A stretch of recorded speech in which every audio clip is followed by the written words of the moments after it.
Welcome to Equinox, where Rob and I are striking the balance between the light and the dark. This is episode 34. My name is Joseph Darnell, and I'm joined by my good friend, the doctor, yours truly, Robert Carter. Hello, Rob. Hello, Joe. How are you doing this fine evening? It's a fine day today. Worked hard all day, went for a run. It has been great. It's still too warm. I'm seeing people on Facebook post pictures of snow, and it's nearly November, and I'm still in my shirt sleeves and shorts sitting out on my front porch getting bitten by mosquitoes. Yes, that's the thing about the United States, about this time of year, yeah. Remember a couple years ago, 2 people in their office had their pipes freeze in October because it was 9 degrees? What? No, I don't Yeah. remember this. Was this Montana? No, this is Canada? Georgia. New York? Just 2 or 3, No. 1 or 3 years ago, we had a 9-degree day in October, late October. And that's this time right now. I didn't remember that. And here I am. I'm sweating. I'm like, where's my cold? Yeah. I want the mosquitoes to die mainly. Yeah, we're running the AC to keep it at 75. I took a walk today and I found just one yard in the neighborhood that had fallen autumn leaves in the yard, just covering the yard. They were nice and red and vibrant. So I took a little video clip and threw it up on Instagram. Oh, I love red leaves in the autumn. But it's like the first red leaves that I have seen on the ground. But then that was it. The entire neighborhood, nowhere else. Everybody else's leaves are still green or yellow-ish and up in the trees. So that one tree is in a hurry. That tree and I can relate. We both like autumn and we want it to get here fast. Oh, what a nice tree. Do you and your children like to carve a pumpkin or do anything, make any crafts or decorate anything orange? My kids love pumpkins. My kids are very crafty. Very, very crafty. So they would love that. Mm-hmm. My son likes to get the pumpkin every year. I think it started when he was maybe 3 years old. And Rob, he would get a pumpkin about the size of a softball and he would sleep with it.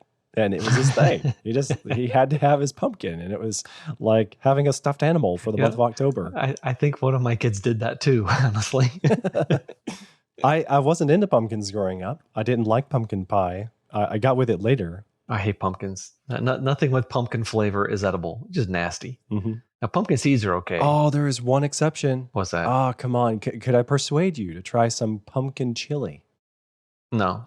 Pumpkin chili is amazing stuff. I bet I've had chili with pumpkin in it. That just seems like something that I've eaten. Don't know, man. Depends on the recipe. You blocked it out of your memory, but you still have this bad feeling like you've had it before. So what's going on with you? Well, I wanted to tell you about some cassette tapes that I've been transferring for an old friend of ours. Cassette tapes? Someone at the office who has moved on from the ministry. Okay. Spent a little time in Hawaii and has been back again. She asked me if I could do her a favor and if I knew of anyone who could take audio cassette tapes and transfer them onto CDs. And believe it or not, that is one of the few skills I have, one of the many skills I have. And you still have a working cassette tape recorder thingy? Yes, I love this piece of technology. It's not my own. It is my dad's. He and I have shared it many occasions. He had just a slew of cassettes. Do you still have your cassettes? No. There's one in particular that I want to get transferred digitally. It's a singing of a youth group when I was in my college years. Just a whole bunch of teens and college people got together and we sang some really old hymns with a really good a song leader, and I played that thing probably 1,000 times. Yeah, and I would love it because it's just nostalgic. You know, all my friends from when we were in our 20s, late teens, and I would just love to grab that, but I don't think the tape's going to work anymore. Oh man, that's sad. I'm sorry for you. Well, yeah. So my dad had all of his old cassettes. He had hundreds of them. He loved to make his own playlists and his mixtapes. Okay. So at some point, when everything was turning digital, he started getting CDs, but he didn't really want to invest in CDs. He wanted to get his cassettes moved over to his iPod and to eventually his iPhone. So he invested in one of these decks, and it runs like a machine that you would plug into a computer and run in 2008.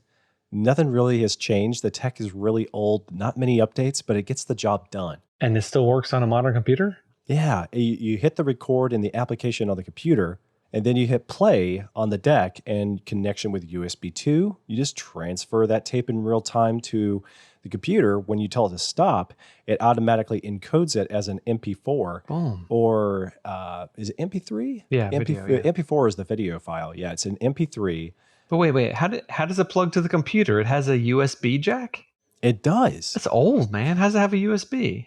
It's pretty old, but it was high tech in 2008. Okay, I guess 2008 we had USBs. Mm-hmm. It's hard to remember when those things got invented because they were invented in my lifetime. It just kind of happened in front of me and I didn't pay attention. So we actually have just a slew of cassettes. I realized that I could do this in my own collection, and I had never thought about doing this.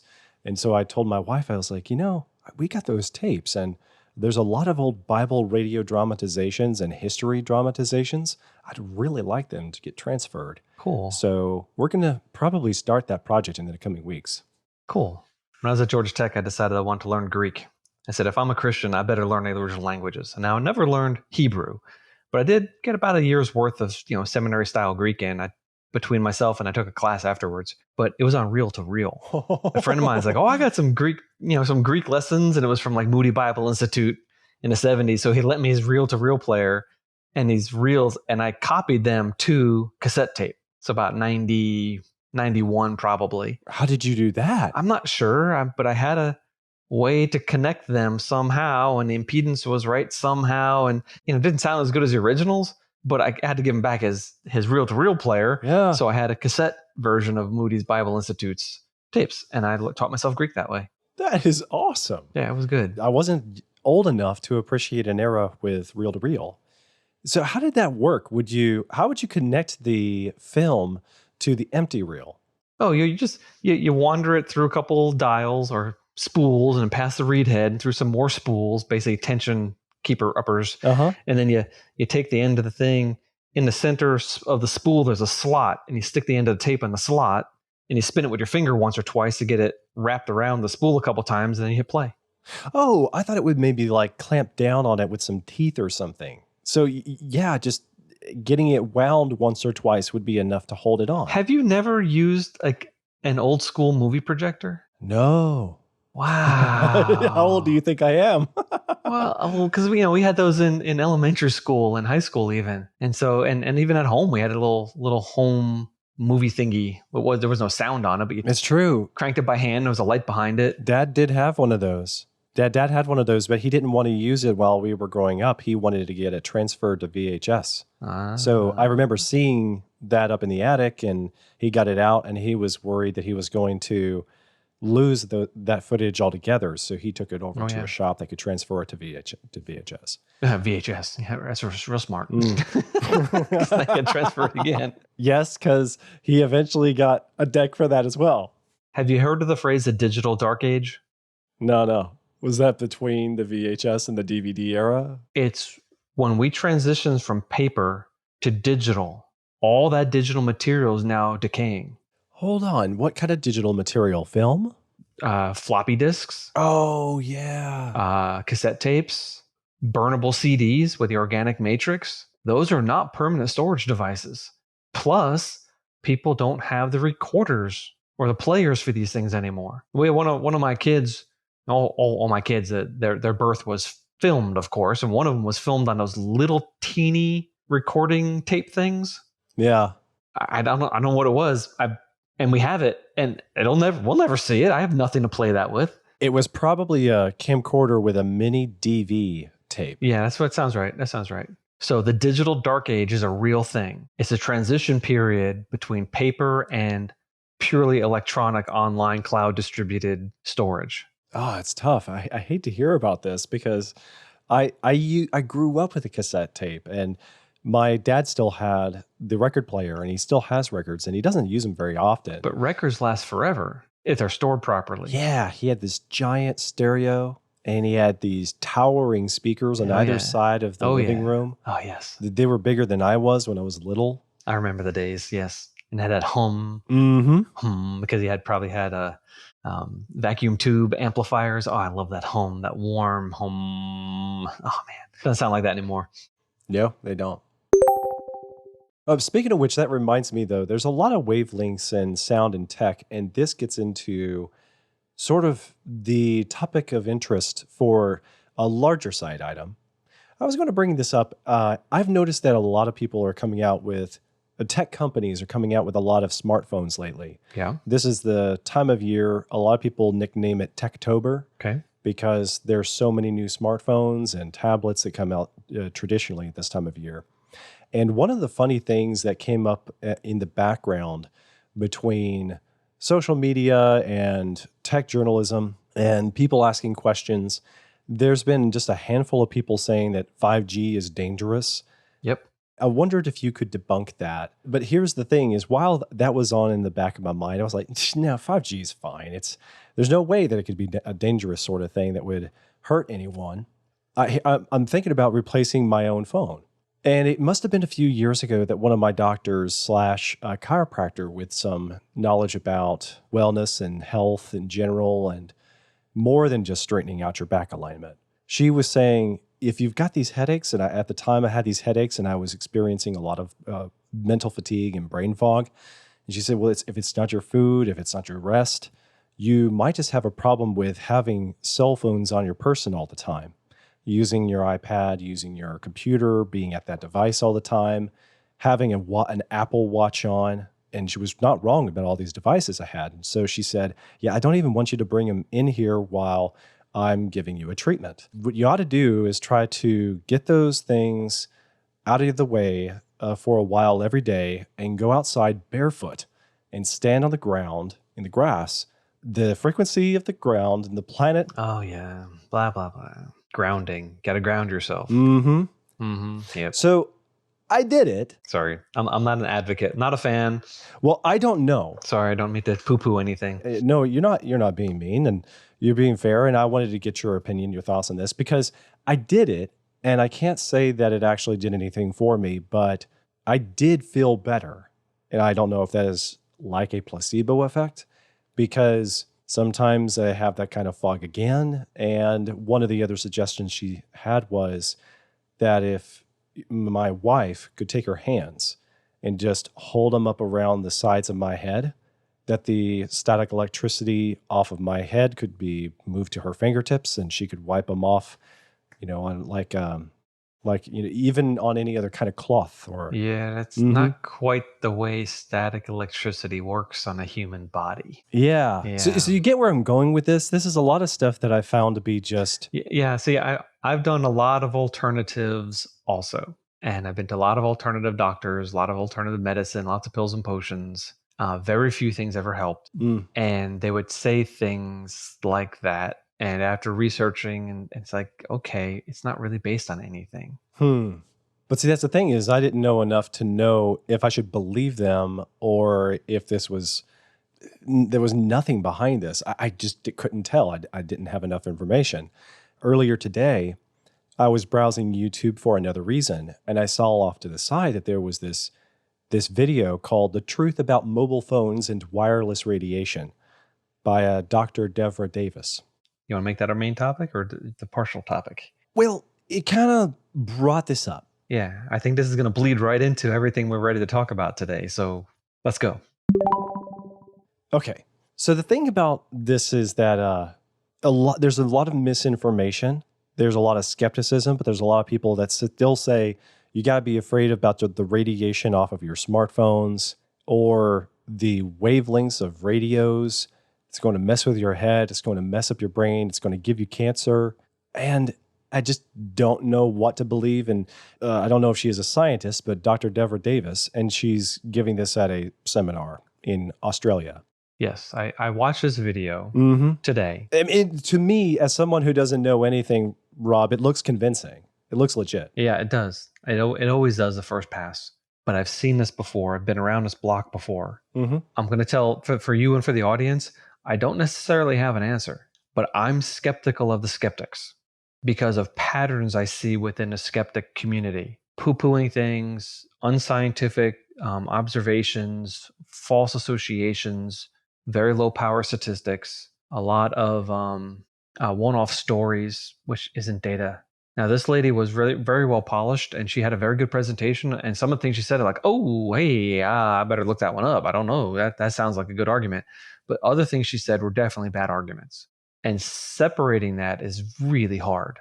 but this is the type of thing I like to do. And I like to hold multiple hypotheses in my mind at the same time. And I don't mind it if I have conflicting data. Like these two things are telling me different things. My conclusion is, okay, I can't know the answer to this yet. But there are other things, there's absolutely certain, there's no doubt about this. Why are we having this discussion? But this is not one of those. This is a confusing, you have to step through things very carefully sort of argument. So give me an example of something she said that caught your ear. Well, she was saying that the electrical current on your electronic devices is a negative frequency, and the current in our bodies is a positive. What, negative frequency or negative charge? It's a negative charge. And because our bodies are positive. Our bodies are positive? Yeah. So because they... With respect to what? It's a positive charge, I guess. Well, DNA, maybe. So then what happens is you've got this electronic device that's running a low power mode, and the radiation off of that electrical charge is not very strong, usually when it's inactive, but several times a minute it is pinging a cell tower or a Wi-Fi router to see if it has a connection. Okay, you're specifically talking about cell phones or Wi-Fi devices, but I think she was talking about cell phones. Okay. So they're that different? A Wi-Fi device is that different from between Wi-Fi routers and cell towers? The electrons flowing through wires inside a device has nothing to do with charge. Okay. The charge from the device does not leap onto us. So whether it's got electrons flowing and we're positive or negative charge or neutral, it's irrelevant. There's no exchange of charge between the device and us unless there's a grounding problem, in which case you get electrocuted or shocked. But or they're like the screen is broken and your face is touching the LCDs. yeah. You open up the microwave real fast and stick your head in there. Wait, no, that's not true. But I'm going to tell you, I'll tell you something though. Since the time I got my first cell phone, so I got my first cell phone in the late 90s probably, and put it in my pocket when I walk. When I get somewhere in my car, it's in the cup holder. If I'm at work, it's on my desk. I used to have one of those cute little cell phone clip holder things that you put on your belt on the outside. Oh, yeah. Yeah, but I stopped wearing that. It's kind of geeky. Oh, yeah. I keep it in my pocket when I'm going somewhere and it immediately comes out because I don't trust the industry telling me that it's safe. However, I don't trust people like this lady who's telling me stuff that my red flags are going up. It's like, I don't think that's right. I think you're misconstruing that, and that's definitely not true. So she's a naysayer. I'm like, I don't agree with this woman, but I'm not like, oh, rah, rah, rah, go big industry. Everything that Motorola tells us is absolutely safe because they're Motorola and we can trust them. I wouldn't do that either. I find myself in a very odd middle position. So let me describe myself. I think that you and I have a lot in common in this regard, where the difference between us is that you understand the scientific method much better than I do, and you've applied it in your own career and a lot of your experience of your research. You've got decades on me. But I know I'm never going to have that kind of scientific approach. However, it is difficult as someone who is introduced to this sort of concern that electronic devices can produce some type of radiation. There's some kind of charge, or there is some kind of wavelength. Is it microwave? Is it, is it some other kind of frequency issue? Is it a static electricity thing? These are awesome questions. Yeah, and so those are things that are on my mind. Yeah. But then I hear a report like this woman's, and she presents this stuff in a very reasonable way as a concerned human being. Yeah. And then she stacks a good argument because she says, look, the cell phone companies tell you in the legal terms of the agreement, if you go into settings and you dig down and find legal and you find the thing that you agreed to use their device, it'll actually tell you in the fine print, it is unsafe to hold this up to your body, and it's unsafe to keep it in your pocket. Do the cell phone companies actually believe that, or are they just putting that there to protect themselves from lawsuits?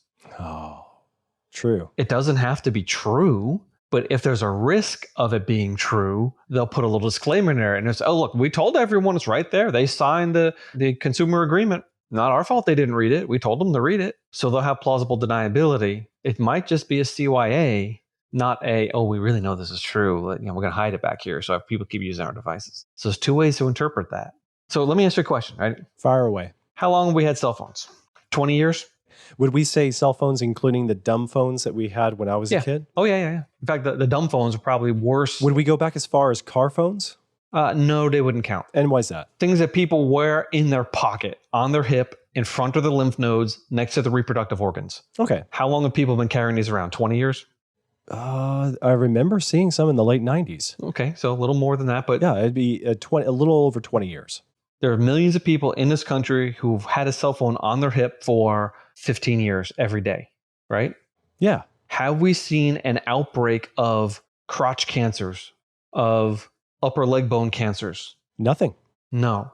Now, certainly there are some, They do happen, yeah. but it might not rise above the statistical noise. So even in this video, this woman said she's talking about ladies who tuck their cell phone into their bra, and this poor young woman, 24 years old or whatever it was, she had this metastatic breast cancer, and it was right there, and the concentration of the tumor was right where the antenna of the cell phone sat for a couple of years. That's very sad, and I'm sure the woman has probably died by now. Awful, but that doesn't make a real case. And then she goes, we have 28 of these. Okay, but then I would have to track down each of the 28 and look at the details. And I'm kind of suspicious that maybe they're not as cut and dried as she thinks. And the way I say it is this: and she brought up Hiroshima, and later on, all these people are dying of brain cancer. I didn't think that was true. The Hiroshima and Nagasaki people have been one of the most intensely studied people for radiation exposure since 1945 when we blew up their cities. There was initially a great loss of people from cancer, specifically thyroid cancers, because of the radioactive iodine that's produced in a nuclear explosion. But after a while, yeah, some people are dying of cancer in these places, but it approximates the same rate of the areas of Japan that were not nuked. So, my grandfather just died of lung cancer, you horrible Americans, how could you do that? And we can say, but wait a minute, some guy over there died of lung cancer too, and the lung cancer rate in this area is not any greater than other places in Japan. The same things happened at Chernobyl. Chernobyl, there was a number of very acute radiation sickness poisonings, and people died. Then there were some thyroid cancers, and then it all stopped. There were some birth defects, things like that. Interesting. Now, we can't quite trust the former communist regime of Russia to tell us good statistics. And another problem is most of the people that they had working at the plant that were young men. They shipped in from all over the Russian Empire. They gave them a dosimeter, said, go work for 10 minutes, go work for an hour, go work for a day, depending on where they were. And then they sent them back home again. So we kind of lost track, but there wasn't a gigantic surge in cancer deaths. Now, Russia doesn't have a very high lifespan, life expectancy compared to the rest of the developed world because of communism, essentially, and pollution, etc. Bad health, bad nutrition. But we can't see the signal from cancer from that what should have been a giant cancerous event. And we don't see a giant signal of hip, ovarian, testicular, bone, blood, whatever cancers from cell phone carrying. I mean, it's not like we don't know anything about light. And we've been studying light since 1600s, but radiation-wise since 1800s. We've done experiments on exposure of different frequencies for a very long time. Right. Now, granted, we've never had a million or a billion-fold experiment where we have all these people for decades being exposed. This is new, but it's not like we know nothing. And you have already used the word radiation several times. But when I say radiation, I don't even know what that means. Exactly. It's scary though, isn't it? Yeah, to me, it's everything from a evil explosive that causes people cancer, or the radioactive spider that gave Peter Parker superpowers. It doesn't really mean anything. And then there's microwave radiation. Oh, Rob, by the way, Yeah. I really need to know, what I really would like to know was how far do I need to stay away from the microwave while it's warming my coffee? Okay. You could be leaning up against your microwave and you're perfectly safe. Are you sure? Yeah. Can I do it for 50 years and I'll be okay? Yeah. Awesome. Unless your door's broken or maybe you've got your bottom's rusted out. There's probably more danger. Then I'll take my microwave to my nightstand. It'll make it a whole lot more convenient in the future. You got more danger from the electronics of the keypad and the plastics and the solvents used in the plastic and the plasticizers than you have danger from the microwave itself. And even if it did leak out, it's only going to warm up molecules. It's not going to cause cancer. You know those little holes on the microwave oven in the front? I don't know the ones you're talking about. Where would they be? You mean, are they like kind of a pattern that you see on the door so that you can see at the window into the microwave? Yeah, those little holes in the door, right? Why don't the microwaves come through those little holes? I don't know. Some kind of force field. Because they have a wavelength of 12.24 centimeters. They can't squeeze through those little holes. Those holes Oh. are small enough to block all the microwaves. They're big enough for you to see through. Microwave is on the edge of the radio wave spectrum, and radio waves are measured in meters. Microwaves are measured in centimeters. They're not really micro, they're centi, but the wavelength's in centimeters. And it's that box is a Faraday cage. Faraday cage is an awesome thing. If you took a sphere of metal, even if it's hollow, and put your cell phone in there and closed it, your cell phone would have zero signal. Okay, so explain that again. It's completely surrounded by metal. You've seen But my phone is made of metal too, so that's why it's breaking my brain. yeah, but if it's inside it, it's completely shielded from any sort of RF. If it's inside a completely sealed metal cylinder. Oh, One reason why you're not at risk of getting electrocuted by lightning when you're driving a car is because you're surrounded by a metal cage. The lightning might fall from the sky and hit the top of your car, but it's going to go around the sides of your car and then jump to the ground from the bottom of the car. It's not going to go through the cabin and through you because the metal's such a much better conductor. Oh, okay. I don't know, it probably conducts electricity 1,000,000 times more than the air gap between your head and the top of the car, I'm guessing. So you're essentially in a Faraday cage. You've seen pictures of giant Tesla coils. You know, those lightning bolts from Right. this giant metal cylinder thing, right? Yeah, and Tesla was cruel. He electrocuted an elephant, is what I heard. Well, yeah, that elephant had killed someone when that person had fed him a lit cigarette. So I don't blame the elephant. Anyway, those things are surrounded by a metal mesh or a screen, and it depends on the wavelength that you're trying to block. A solid metal surface will block everything. Something like a microwave with those little teeny holes, it'll block, you know, things of 15 centimeter wise. The little mesh screen hanging in front of my fireplace, the holes are probably half a centimeter. Well, if I wrap that around something, it's not going to block very much. It definitely doesn't block visible light.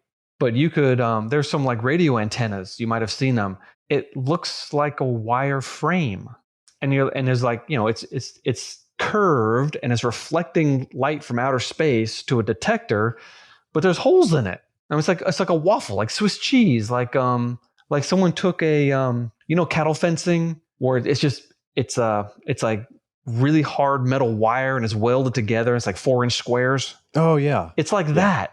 How on earth can you reflect a radio wave off of something with holes in it? Well, the answer is the radio waves are so long, they can't pass through that hole. They bounce off of it. Oh. And it makes the thing a whole lot lighter if you don't need all that extra material. It's a lot less expensive too. There's a lot less metal in it. Huh. Okay. So your microwave is shielded. Interesting. Wow. And we have microwave meters. I mean, you can buy them if you want to, and, you know, try to detect your stray microwave stuff, and more than likely nothing's coming out of your household microwave. Well, that's good to know. Okay, going back several episodes of biblical genetics, remember our discussion on alpha, beta, and gamma radiation? Yes. Refresh our audience's memory. Okay, alpha radiation is basically a helium atom. It is slow moving. It won't even penetrate a piece of paper. Now, it is an ionizing radiation. You want to breathe that stuff in, but it's not very dangerous. Now, beta is a moving electron.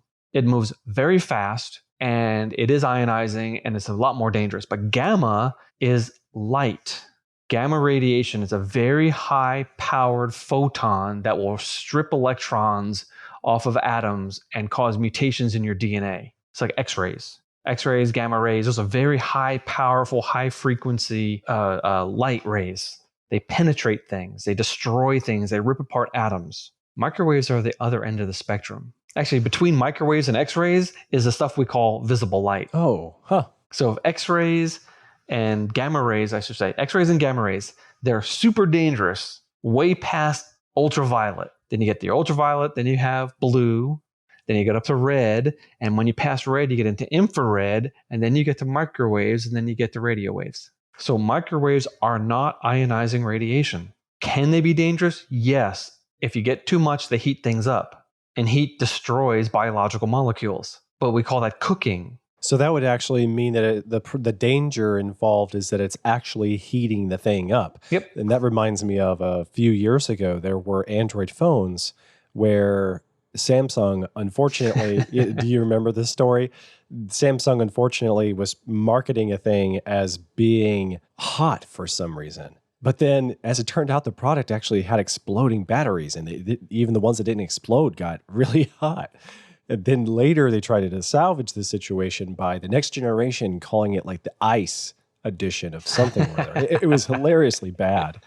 But so you're saying it's that would be a example of why in legal it says not to put this in your pocket because they don't want exploding phones to happen once in a once in a very rare occasion like that. Yeah, but they're probably just covering their rears also, just in case the science comes out. Mm-hmm. They don't want people to say you knew the whole time, and they say, oh no, 20 years ago we put that disclaimer in there. You knew the whole time, and you still put it in your pocket. I really think that's just a legal escape thing. Okay. Wow. I did write an article. It's on creation.com. It's called 5G and COVID-19 because there's a lot of people back 6, 7, 9 months ago who were saying that COVID-19 is associated with the 5G towers and 5G is causing it. And it's not really a real virus at all. It's just a 5G sickness. Oh my. And there's all sorts of variations on that theme. Actually, I published this in May, 2nd of May, answering questions about 5G and COVID-19. I explain what 5G means. The G is not gigahertz. It's generation. The first generation phone, it was analog. Second generation was digital. The third generation gave us mobile data. Ooh. 4G just gave us a tremendous increase in speed. See, we couldn't have a 5G phone 20 years ago. We didn't have the electronics to handle it. We didn't have computers that were fast enough to handle that frequency. Well, we knew we were going to do it. Everyone was planning on it. But we just had to keep on making things smaller and faster and better. And we had to do signal processing technology had to improve and et cetera, et cetera, et cetera. We just had to do a massive upgrade on the infrastructure and the technology. And now we have 5G. But it's not gigahertz. It's just generation. And they're low power. It's not, I would trust a 5G phone more than the first generation phone. As far as the cleanliness of the signal, I expect the first ones were kind of leaky and they didn't have a tight bandwidth and they're probably overpowered. The 5G should use a lot less power. The transmitting and the receiving power should be less. Should be. Now this will, I'll learn more and people will learn more over time. But I'm not really concerned about it. People are freaked out because there's I can't escape these things. It's a community-wide experiment. It's not fair to you to put a 5G tower up because then I'm exposed to it. But the power of a signal decreases with the square of the distance. So if you're in the middle of a street and there's a 5G tower up on the top of a building, it's almost nothing. I did an experiment once. I got a meter on my cell phone, and it would measure RF, so I could go up to a wall outlet or something like that. And I walked under some high power lines. I could not detect anything. I could detect it on my home outlet, but walking under high power lines, I could not detect it, even though I was right underneath them, because the signal drops to the square of the distance. Huh. Yeah. Wow. So that's 5G. Now I think we are going towards satellites because you asked a question about GPS, right? Yeah, and the reason that came up was another question I had. Recently, you remember last time we were talking about going up to North Georgia for apple picking and getting some fried apple pies. Good stuff. Well, one of the things that is fun about that little journey to apple country is that you're using your phone for your GPS and all of a sudden you realize what a wonderful world we live in in 2020 because satellites are everywhere. GPS is just everywhere, like the air we breathe. You can never get away from it. And as long as Google Maps and Apple Maps are reliable about the data, about the the lay of the land and the roads being where they belong and the place isn't out of business, you're going to find your destination. But then you're going farther and farther out into the country.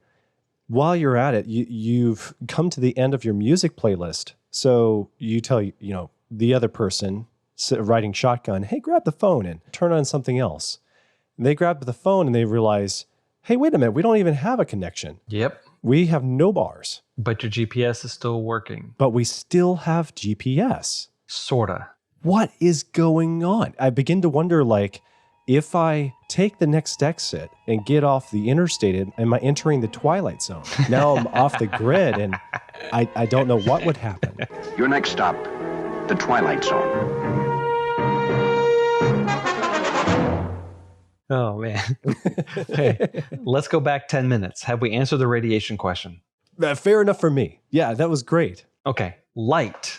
Light is radiation. But alpha and beta particles are also radiation. But they shouldn't be called, these things should not both be called radiation. Oh, huh. But they come out of radioactive elements, so they're radiation.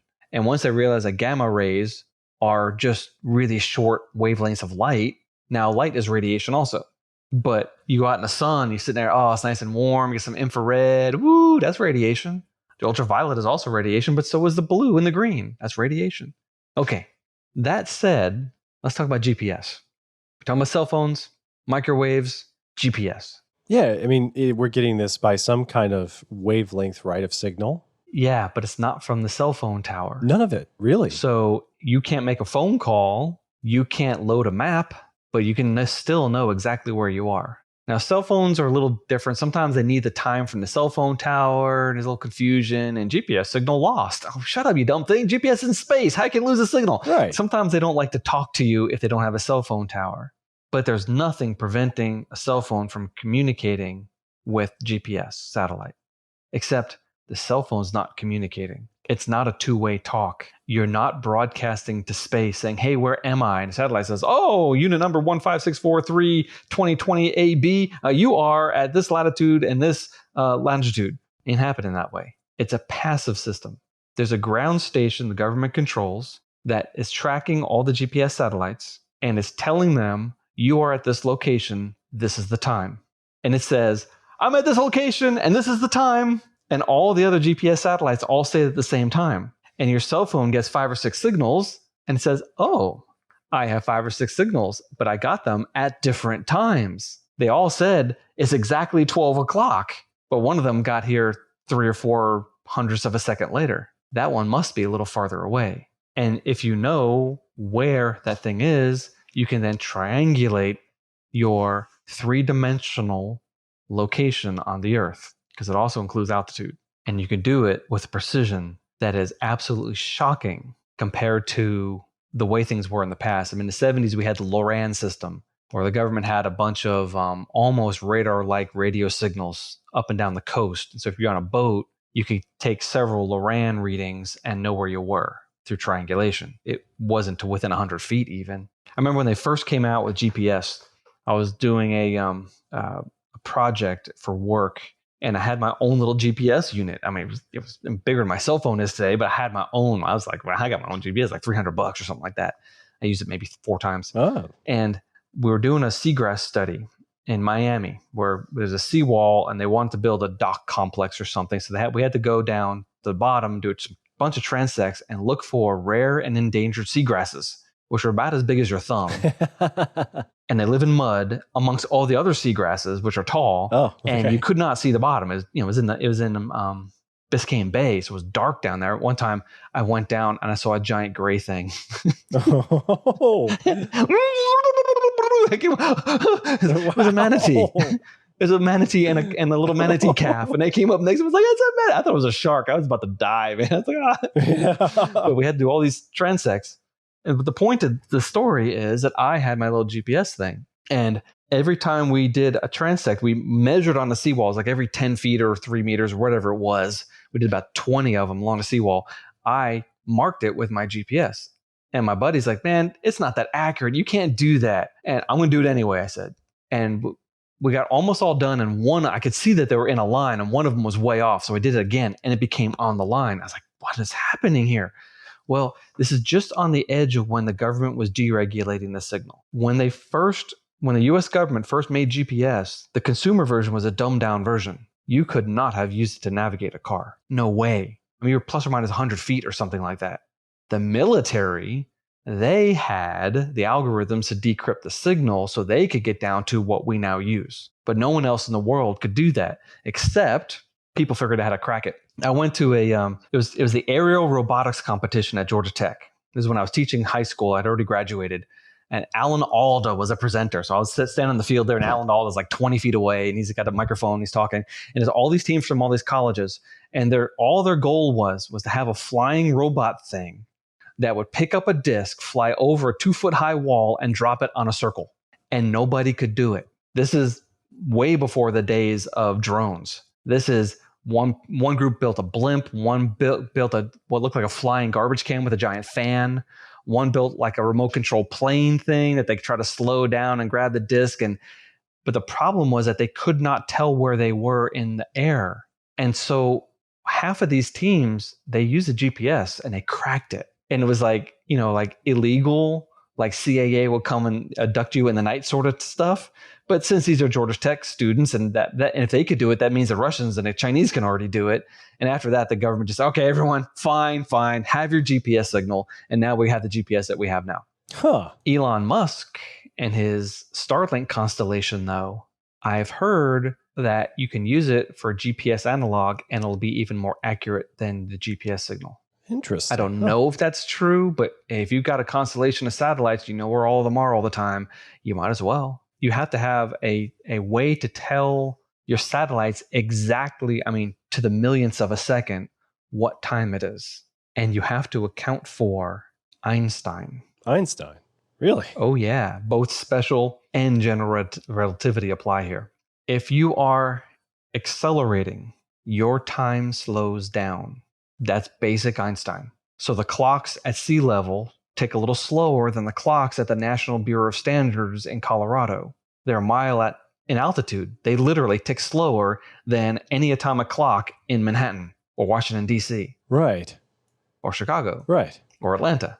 Well, the clocks on the GPS satellites tick even slower. In fact, it's, I have it written down here. What I read it. 7, isn't it 7? Yes, it is. It's 7 microseconds per day. So 7 millionths of a second. That doesn't sound very much, right? No, it doesn't. Okay. Light travels 0.3 kilometers in 1 millisecond. Wow. So you are 2.1 kilometers off per day if your clocks aren't constantly resyncing themselves. Because in order to orbit the Earth, you have to accelerate. You have to go in a circle. Well, we're on the Earth and we're going in a circle, so we are accelerating also, but they have to accelerate more. Right. And when you apply special relativity to that, you realize there's about a 7 millisecond difference between the two. But we also have to apply general relativity. You see, we are closer into the Earth's gravitational well than GPS satellites, which are 25,000. Is that right? Or is that geosynchronous? Which one was it? Or down right here. I'm looking for it too. Yeah, 20,000. 20,200 kilometers. They're not geosynchronous. See, I thought forever, that if you go to 35,786 kilometers. I think is that accurate? 35,786. That is geosynchrony. If you have a satellite orbiting at that exact altitude, it will orbit the Earth once in 24 hours. Meaning that if you have a satellite dish pointed at that satellite, it doesn't move. Well, there's geostationary if you're right above the equator. Geosynchronous, you can be angled, and if you're standing on the ground looking at it, it looks like it's moving up and down throughout the day. So you actually have to move your satellite dish to track it, but it's still geosynchronous because it's still once in 24 hours. It actually doesn't move left or right. It pretty much stays right above you. It's not quite true because of all sorts of gravitational perturbations, but that's the basic idea. It just sits in space. I thought that was GPS. Therefore, they're in a ring, they're on the equator, you know exactly where they are, you know their exact height, and that's how you figure out where you are. But it's not true. They're actually much lower in altitude. They're orbiting in all sorts of different directions. And the way the system works is they're basically all saying all at the same time, hey, everybody, it's 12 o'clock and 3 milliseconds now. Oh, and by the way, I'm over here. And this one says, oh, but I'm here. And this one says, oh, and I'm over here. This other one says, and I'm over here. And your receiver receives all these signals and figures out where they are, therefore where you are, based on the time delay and the location. All right. So based on where they are in comparison, to where your phone is. Gotcha. But General relativity. Because we are deeper into the Earth's gravitational well than the GPS satellites, our clocks tick slower by 45 microseconds per day. So the satellites is 7 microseconds per day. Ours is 45 microseconds per day. They don't quite cancel out. The difference is 38 microseconds per day, or 11.4 kilometers. That's how, in that many microseconds, light will travel 11.4. Let's see if I do equals that divided by 0.6. No, it's times 0.6. I'm stupid. Equals this times 0.6. I should have been able to do this in my head because, of course, it's 6.84 miles. So your GPS in one day would tell you you're in one location. The next day you'd be 7 miles away, even though you haven't moved. Huh, that's off. But we knew this before we launched the GPS constellation because we've already tested Einstein in multiple different ways. We knew what the adjustment factor was. And there weren't any surprises. It wasn't like, oh, Einstein's 5% wrong. No, it was like, boom, it's exactly right. Here's how it works. And if we didn't know that, our GPS system would not work.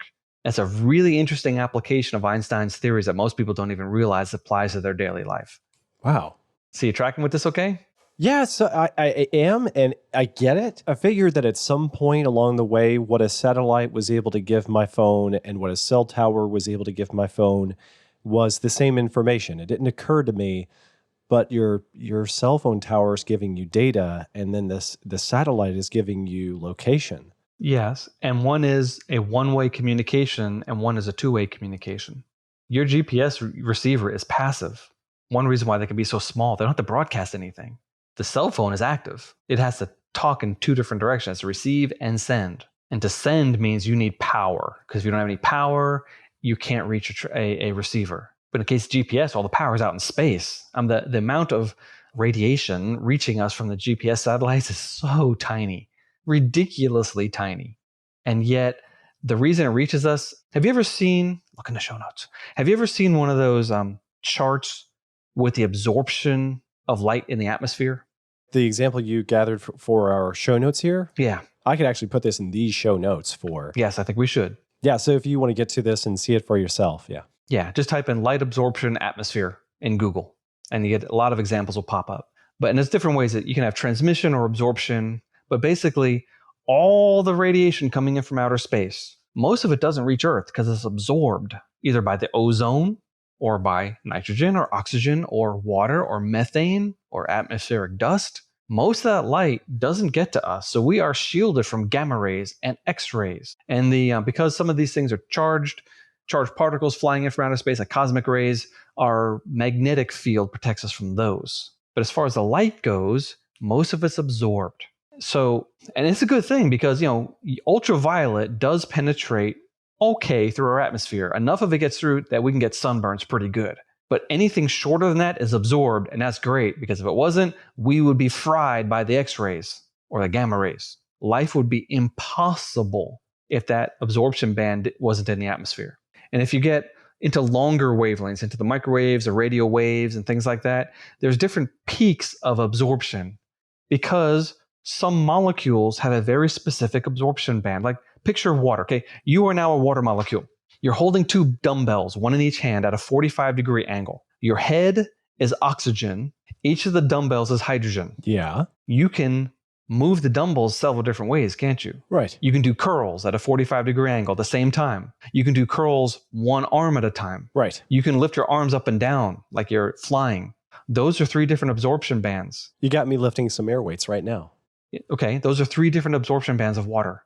You can also spin in several different ways. Sideways spin, vertical spin, those are all different absorption bands of water.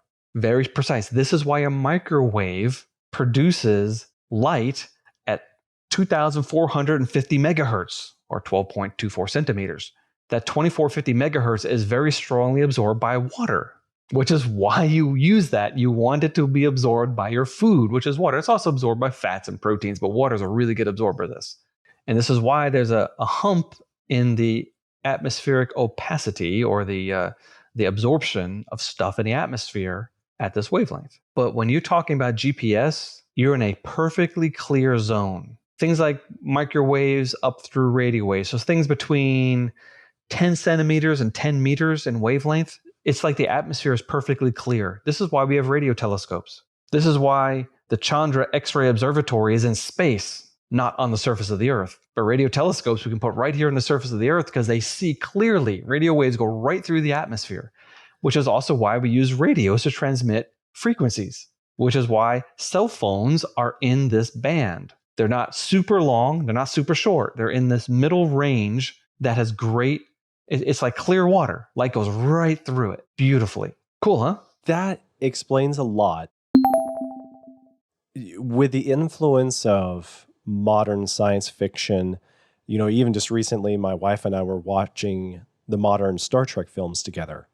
And then the introduction of 5G becoming more popular now that the iPhone 12 was announced and it got into the news and people were talking about 5G doesn't matter. Some people saying that, it's dangerous.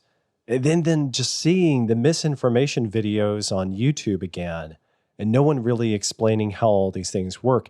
I think it's really awesome how the satellite technology, the phones dovetail together rather perfectly for all of this mashup of interesting information and to be reminded about how it's yet another example of where we got to split up fact from fiction. Yes. Because there's all that misinformation where people have the skepticism, things that they've heard. And honestly, I'm not immune to this either. Rob, I still have to filter this stuff in my daily life. One of the most bizarre examples of it was when I was a kid. There was a man who was leading a class, and he told me about this really bizarre. He told me about this example. It's not really funny, but it's actually funny. He said that he knew a guy at the hospital who needed a wheelchair, and somebody out in the hallway had a cell phone, and all of a sudden, the wheelchair that the nurse had brought out to go get the guy who needed the wheelchair, the on its own, the wheelchair did a wheelie, popped a wheelie, and started spinning around and got faster and faster out of control because the cell phone was able to make it go crazy. Wow. Obviously, cell phones are dangerous, and we better stay away from that stuff. Was it an electric cell phone, electric wheelchair, or just a purely mechanical wheelchair? Mechanical wheelchair, but made of metal. You know that, okay. And it has wheels, man. Look out. That Terminator movie where the girl Terminator comes and she sticks her finger in the ignition of the car and can reprogram everything in the car. That was just so dumb. But I'm like, what about, give me a 1975 Dodge Dart. It doesn't have any computers on it, man. Perfectly safe from your stupid machine. But they didn't bring that part. They didn't bring that in the movie. Anyway, anytime someone wants to learn more about this, I think it's actually safe. If you go to the real science, if you find a real explanation for how the radio waves and the gamma rays and all of this spectrum really works, you don't have to be afraid of your microwaves. Put it on your nightstand if you like I will, and just go back to enjoying life. This is not the thing that's going to kill you in 2020. I was at a friend's house. I'm not going to say where this person works, but he's an engineer at a very, very high-tech place. And I'm staying overnight at their house, and I walk in the kitchen, and I see no microwave. I'm like, uh-oh. And so, sure enough, the woman in the house, not to insult woman, but she's like, oh, we don't have Wi-Fi in this house. And I said, yeah, I saw there's no microwave. I kind of guessed that. But I wasn't being mean. It was making a joke, and she laughed and I laughed. But it's difficult because people who seem smart are saying a bunch of things and are using big words. And in order to find out if what they say is true or not, it takes a lot of work. I balked when we watched that video we talked about at the beginning. I'm watching this video. She's flashing up all these references, and I'm like, oh, I don't want to have to look up and read each of these references. We're talking about 2 or 3 days of work to show that she's wrong. That's no fun. And she might not. She might be ambiguous. Or I'm sure, I am almost certain that there's errors in this, but I didn't want to do all the work. And it would take someone who could read scientific papers and parse the data. And I mean, who wants to do that? And so people's natural response is, okay, I don't know, I'm going to be careful. Which honestly, this is why I don't keep my cell phone in my pocket. I don't know. Honestly, I'm not really worried about it. I don't think it's a problem, but just in case, I take it out and put it over there. Yeah. The last thing you want it to do is explode or crack a screen and put glass into your hip. Yeah. or hey, maybe to stop a bullet will save my life. You ever think of that? The problem is when this type of thinking turns into an irrational fear. And that's the great difficulty we're having in our society right now. And big tech and big government is not helping. People are only getting more skeptical over time for 1,000 different reasons with multiple different subjects. And it's scary and it's shocking. Yeah, it's true. I don't blame anybody. They seem rational. And yet, in order to answer the questions, it just takes a long time and a lot of work. And the problem is people aren't willing to listen because people are emotional creatures and emotion is a more powerful driver than a fact. And that's just a fact. Sorry to say it that way. That's the way humans are. I know I'm that way. I know you're that way. Yeah. But some people are more that way than others. Yeah, we're just that way. And it's just so hard to labor on these things. And honestly, I don't even want to talk to people about stuff like that. If they say something kooky, I won't say anything at all because it's just not worth the conversation because I already know where it goes. And then you get, what's that called? Canceled. They cancel you. Or they accuse you of being in bed with the government or the New World Order, or you're a minion of Satan. I've been called, me working as a representative of a very conservative Christian organization, I have been called a minion of Satan because I didn't hold to From the flat earthers. Flat earthers, but also other conspiracy theorists also. Wow. And it's like, oh, come on, really? And so that huge amount of distrust, but I don't blame anybody. I mean, just look at this election cycle right now. How do you know it's true? Oh, it's complicated. I do believe that we're not talking about politics on this show, right? We're not talking about politics. However, Not on purpose. I really do think that laptop of Joe Biden is verifiably true information. Right. And if that is so, then this guy is the biggest crook in the history of America. Mm-hmm. But if that laptop had not been discovered, all we would have is suspicion. Yeah. Yeah. And that's what we have. And the internet is not helping things. No, we are becoming extremely suspicious people. And I hate that. It makes me sad because I'm not a suspicious person. I'm a happy person. I'm happy-go-lucky, 3 sheets to the wind. Woohoo, let's just live life because this is really fun and really cool. And honestly, because of my faith also, in one sense, I don't care about the New World Order or the big world government. I can't stop it. Why would I be afraid of it? I'm living for today, trying to do the best I can with what I'm given now. If the Antichrist comes and the whole world system changes, fine, I'll deal with that then. But why would I want to live in fear until that happens? Because it hasn't happened last 2,000 years. It might happen tomorrow. It might happen 1,000 years from now. But we're also not getting into eschatology. No way. I just opened up 2 very big cans of worms there. Sorry, Joe. You get all the hate mail. Okay. I better bring it in for a landing then. I think you better. Well, tune in next time to find out why you feel the phantom ring and vibration out of your pants pocket when your phone's not there. Dude, me too. I'm serious. Anyway, go ahead. My doctor had a few things to say about that as well. Thank you, everyone, for joining us on this quest. If you found this episode interesting in any way, consider sharing it with your friends and your family members, any of those skeptics and people that have these questions on their mind. If you want to dig deeper into these topics, you can find links to everything that we discussed in the show notes on our website. They're available at nightowl.fm/equinox/34. This is episode 34. The show notes are also with this episode if you subscribe to the show in an app on your phone. And you should also check out Rob's other thing. He's got Biblical Genetics, his big project on the side. Biblical Genetics is also available on Facebook and YouTube, where you can catch the videos and join the discussions and comments there. Like and share it as well. If you want to find me, I'm at JCS Darnell on Twitter, or take a listen to my other show, my other podcast, Hi-Fi, which is available at nightowl.fm/hi-fi. It's about technology, and maybe one of the reasons why I thought about today's topic in the first place. Until next time, goodbye, Rob. Goodbye, Joe. You have been listening to Equinox.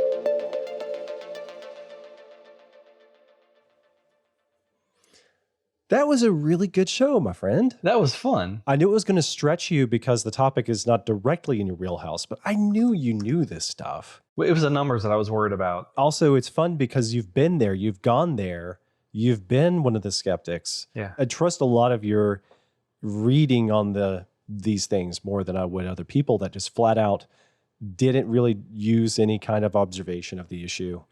You have dabbled with these things enough to know what your real scientific thoughts are. I'm honestly surprised how that came out. You felt good about it. Yeah, but I didn't know the numbers.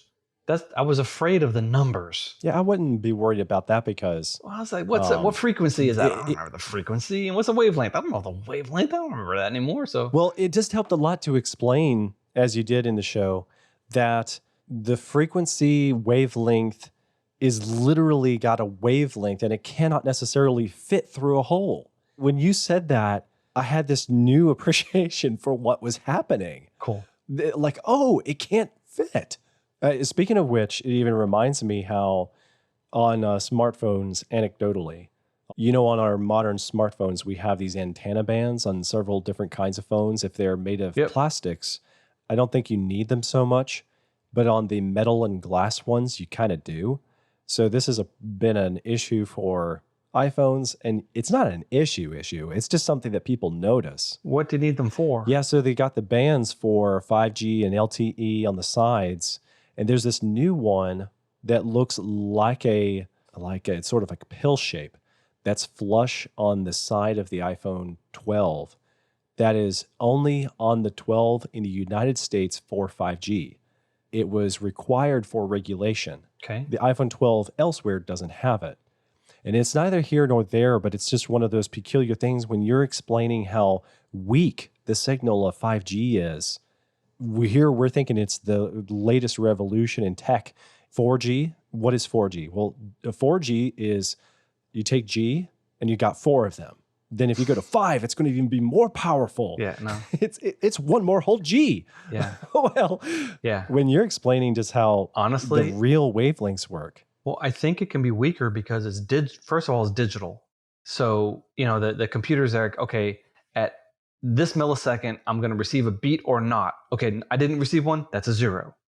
1 millisecond later, actually it's billionths of a second, but 1 millisecond later, okay, I received a signal. Okay, it's a 1. So 1 0 0 0 1 1 1 1 0 0 0 0 1. And because it's so fast, you don't need a strong signal. And the band is tight. It's a really, really narrow spectrum. So you can move the spectrum a little bit and have a completely different signal for a completely different cell phone sitting right next to the other one. And they work just fine. But in the old days, the antenna would have produced a noisier signal and would overlap both of those spectrum.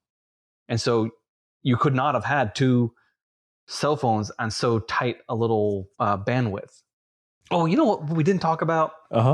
In that video, they say all these pictures of a kid's head heating up. Well, they don't say that. It's the radiation exposure, right? Yeah. And right near the phone, it's red, and it becomes less and less red until there's no color at all on the opposite side of the head. Okay. You saw all those pictures in the video, right? And whoa, it's radiation. Whoa, yeah, exactly. It's heat. It's heat, first of all. That makes it, that explains a lot. It's not a source of uranium up on side of your head. Yeah. It's absorbed in your body as heat because it's in the microwave spectrum. But also, there's something critical about this. Those graphing programs aren't 0 to 100. It's 0 to maximum. Maximum is always red.